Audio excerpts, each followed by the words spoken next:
Okey, berbicara tentang dos penggalak ia memberi satu konotasi yang berbeza dalam kalangan masyarakat. Ada yang amat positif dan juga optimis tentang program vaksinasi ini bagi dos penggalak, tetapi ada juga yang memberi konotasi yang negatif. Jadi dalam masa yang sama kita ingin menelusuri apa sebenarnya dari segi aspek kepentingan, dan yang paling utama kita ingin memahami dengan lebih lagi supaya kita akan lebih tahu dan kurang takut untuk kita mendapatkan dos penggalak ini. Apa sebabnya, dan kita akan bersama-sama dengan tetamu kita pada waktu ini, iaitu Dr. Gunindira Rao, anak lelaki Subah Rao, merupakan pakar perubatan kesihatan awam bahagian perkembangan perubatan Kementerian Kesihatan Malaysia. Doktor, selamat pagi, Doktor. Selamat pagi, Puan. Okey, baik Doktor. Pertama sekali kira berkaitan dengan dos penggalak itu sendiri dan dari segi aspek keperluannya, kenapa ia sangat penting dalam situasi semasa, Doktor? Ya, Puan. Okey. Terlebih dahulu saya ingin menerangkan apa maksud dos penggalak itulah ya. Dos penggalak ataupun lebih dikenali sebagai booster dose adalah dos tambahan yang diberikan kepada individu yang telah menerima vaksin COVID yang lengkap lah, iaitu dipanggil primary vaccine. So sama ada dia 2 dos kepada penerima vaksin Pfizer, AstraZeneca ataupun Sinovac, ataupun 1 dos lah kepada penerima vaksin CanSino ataupun Johnson & Johnson. So kenapa ia penting? Kita kena tengok kepentingan vaksin ni lah. Secara umum kita boleh katakan kepentingan dia ada 2. Satu adalah memulihkan keberkesanan vaksin tersebut lah. So kajian telah menunjukkan bahawa selepas satu masa tempoh yang tertentu, antibodi yang dihasilkan oleh vaksin ini akan berkurangan dalam badan kita. So bila antibodi yang dihasilkan dalam badan kita berkurangan, perlindungan kepada penyakit COVID ini pun akan berkurangan. So kita perlukan dos penggalak ini secara tambahan untuk meningkatkan perlindungan kita terhadap vaksin inilah. So kajian telah menunjukkan bahawa vaksin Pfizer keberkesanan vaksin Pfizer akan meningkat daripada 54% ke 95% apabila dos penggalak diberikan. Manakala AstraZeneca pula akan meningkat daripada 54% ke 94% dan Sinovac akan meningkatkan keberkesanan vaksin daripada 54% kepada 74%. So sebab itu Kementerian Kesihatan Malaysia telah menetapkan bahawa dos penggalak ini adalah penting bagi masa pandemik COVID inilah. Itu yang pertama. Yang kedua adalah untuk meningkatkan tindak balas imun dalam badan kita sendirilah. So kalau kita tengok virus COVID ni dah lama, dah 2-3 tahun di dunia ni. So kita tengok virus COVID ni dia kuat, dia telah bermutasi daripada varian jenis Alpha, Beta, Delta dan terkini adalah Omicron. So pengambilan dos penggalak ini akan meningkatkan semula gerak balas imun terhadap badan kita daripada virus yang asal ataupun variant of concern lah, dipanggil VOC yang masih berlenggar ni lah. So apabila dos penggalak ni kita ambil, kita akan meningkatkan perlindungan diri kita daripada virus COVID ni lah. Sebab tu kita lihat contohnya pada 5 Februari data kita menunjukkan bahawa Kementerian Kesihatan Malaysia melaporkan sebanyak lebih kurang 9,000 kes. Tetapi bilangan kes yang berkomplikasi iaitu kategori 4 dan 5 adalah hampir 1% sahajalah. So ini menunjukkan keberkesanan vaksin dos penggalak ni lah. So secara umum kita tengok data KKM menunjukkan bahawa dos penggalak telah mengurangkan kadar kemasukan ke hospital, kadar kemasukan ke ICU dan juga kadar kematian. So dos penggalak ni memang ada kepentingan dia dan adalah perlu pada masa pandemik ni, terutamanya pada varian COVID, varian Omicron lah yang semakin mengganas ni. Ya, okey. Baik, Doktor. Kalau lihat pada awalnya, bila menyebut tentang dos penggalak, ia adalah untuk khusus golongan rentan dan juga menciri komorbid. Tapi apabila ia melihat kepada situasi Omicron itu sendiri, membuatkan Kementerian Kesihatan membuat keputusan bahawasanya dos penggalak itu perlu disegerakan untuk semua. Bila ada perubahan yang seperti ini, ramai yang mungkin memikirkan 2 kali nak ambil ke tidak sebenarnya. Jadi secara umumnya, Doktor, adakah semua golongan layak untuk menerima dos penggalak ini? Okay, betul.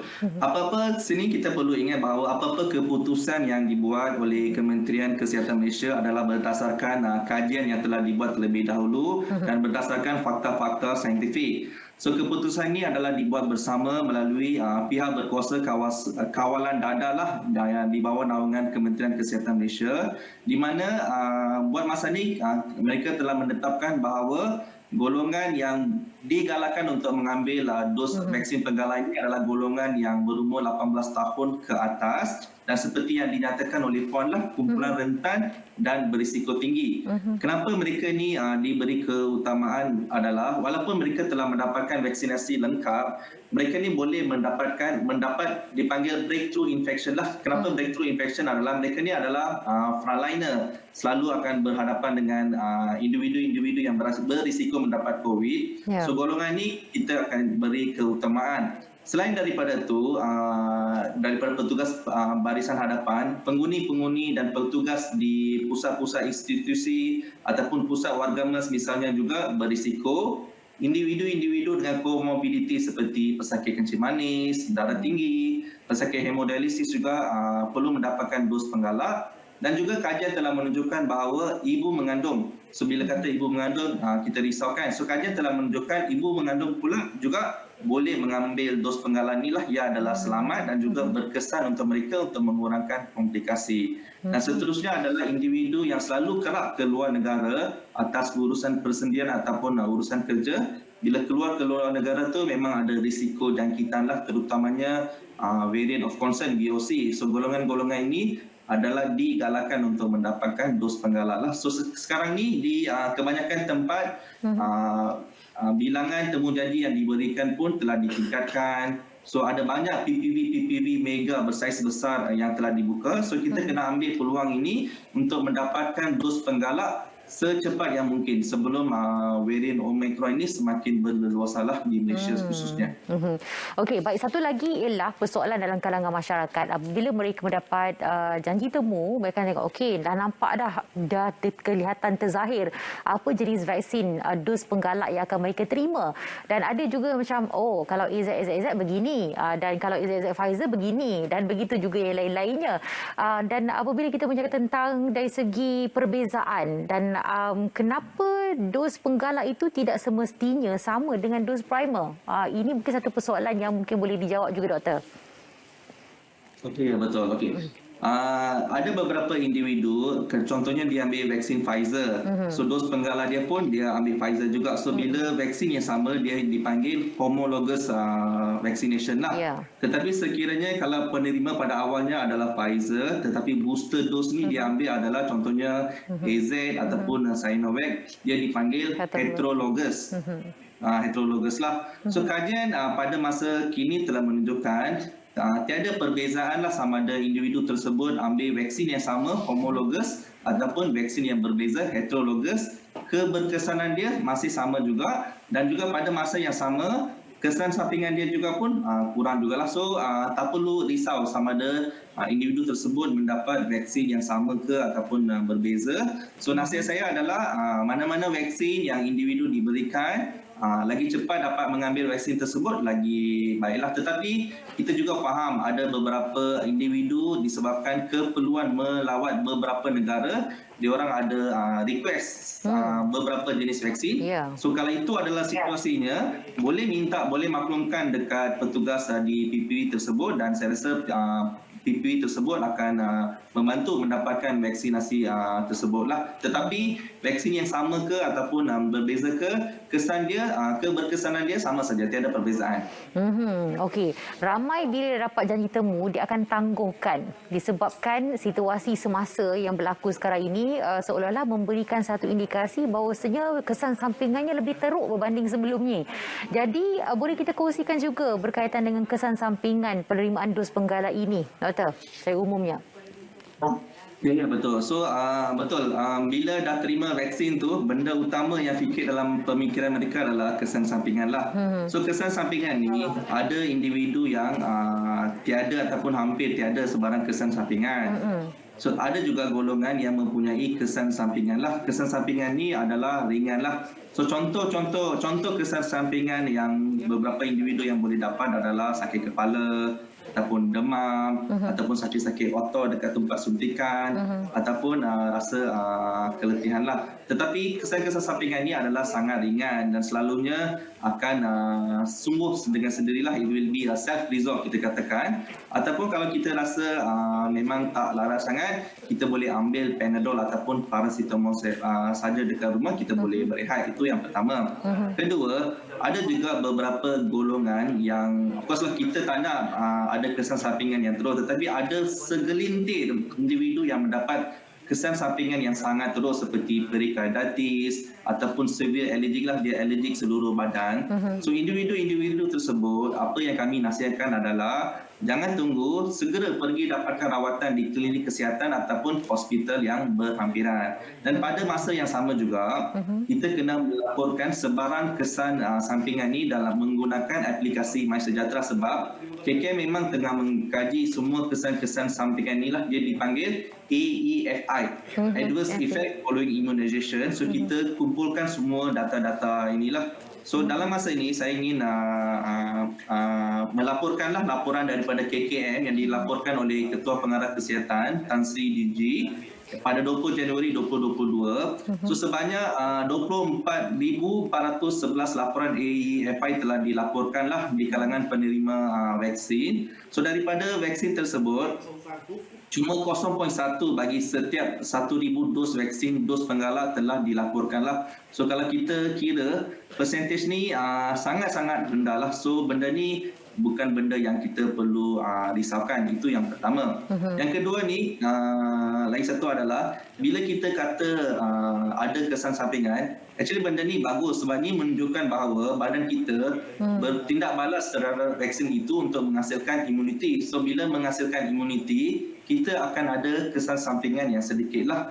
Dan kesan sampingan ni selalunya lebih cenderung kepada golongan yang mempunyai sistem imun yang kuat, iaitu golongan muda. Lepas tu yang kedua adalah golongan wanita. So kalau bila ada kesan sampingan ni, maksudnya badan kita kuat, kita ada immunity yang kuat. So kita nak adapt to the vaccination. So it's a good response actually. So tak perlu risau. Ya, baik. Jadi apabila kita bercakap tentang dari segi aspek peratusan tu rendah dari segi kesan sampingan dan kita nak kurangkan lagi peratusan tu. Maknanya kita perlu bersedia sebelum kita mengambil dos penggalak. Jadi apa saranan daripada doktor untuk memastikan kita dapat mengurangkan risiko kita mendapat kesan sampingan lebih dan juga galakkan doktor sendirilah kepada semua untuk kita mendapatkan dos penggalak ini?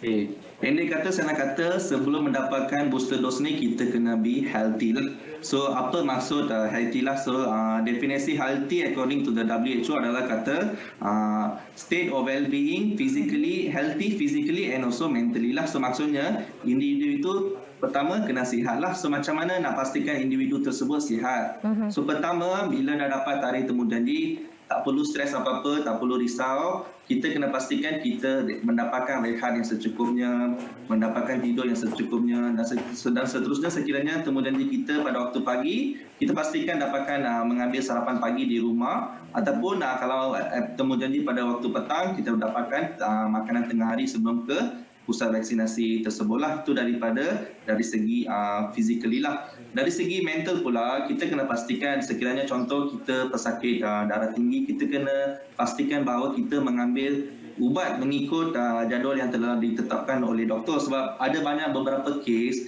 di mana mereka beranggapan bahawa kalau datang vaksinasi tak perlu ambil ubat. Ini penting sebab bila datang ke PPV juga kita akan cek tekanan darah. So penting kena memastikan apa-apa ubat yang kita pakai itu kita kena makanlah. Dan benda yang lain satu yang sangat penting adalah kita kena pastikan kita bawa kad pengenalan diri. Kad pengenalan diri penting sekali dengan telefon bimbit kita. Pastikan telefon bimbit kita charge supaya apa-apa urusan ataupun rekod yang akan dibuat adalah berdasarkan aplikasi MySejahtera. Itu yang pertama. Yang kedua adalah kita kena pastikan seperti yang saya katakan tadi, kita kena pastikan kita sihat. So maksudnya kita bukanlah individu yang di kuarantin ataupun close contact. So kalau kita individu yang di kuarantin, kalau dah dapat temu janji tak ada masalah, kita boleh tukar temu janji itu melalui aplikasi MySejahtera. Kita tak boleh datang ke PPV.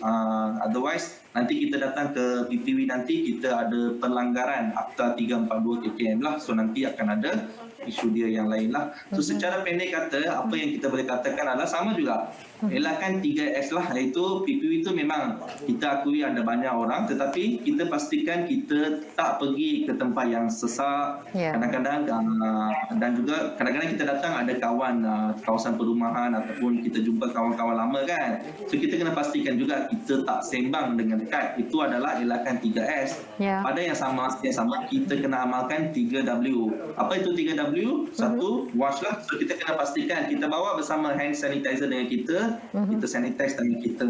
Kedua, kita kena pastikanlah kita wear the mask all the way sampai masuk PPV, sampai balik kita kena pakaikan mask. Dan ketiga adalah one lah, kita kena amalkan etika batuk, etika bersin semua tu. Sentiasa kita kena amalkan, bukan di PPV ataupun masa penerimaan vaksin saja, di mana-mana saja bila kita keluar daripada rumah lah. Itu persediaan yang kita kena buat sebelum ke pusat vaksinasi lah.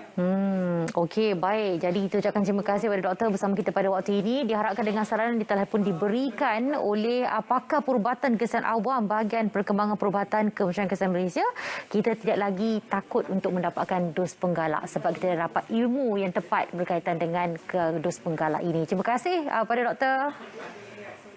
Terima kasih Puan Hani. Ya.